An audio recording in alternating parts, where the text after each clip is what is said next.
លេងហើយឬមកក្នុងភ្នំហនុសាវរីដែលយើងទាំងពីរក៏បានទៅលេងព្រាមបានបីបងថ្នាំងធ្នមឲ្យគេខ្មែរទឹកខ្លាឆ្វេងអូនគេងស្ដាប់ភ្លេងពំជាតិរវើយទឹកជ្រួងហូរឈ្មោះទៅមហា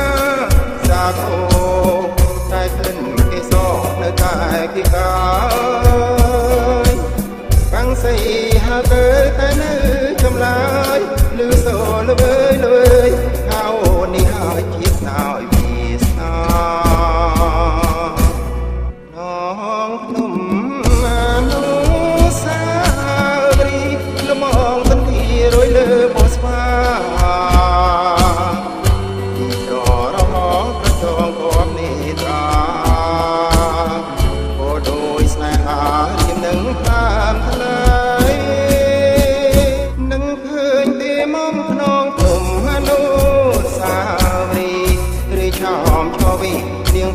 សំដីអូនបានសច្ចាថាស្មោះលោកស្រីដួងភ្នំរលាយតែចិត្តស្រីថ្លៃមិនរលាយឡើយ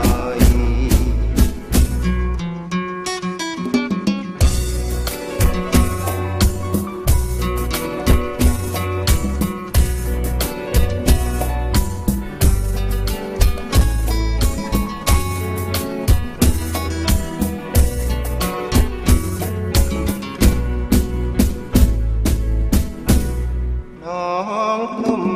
មនុសាវរីលំងទន្ទីរយលើបោះស្វានេះដរងប្រចងគប់នេត្រាក៏ដោយស្នេហារៀងនឹងតាមថ្លៃនឹងឃើញទេមកក្នុងភ្នំមនុ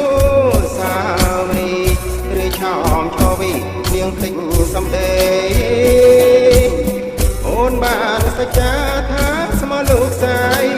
ដួងភ្នំរលាយតែចិត្តស្រីថ្លៃមិនរលាយឡើយ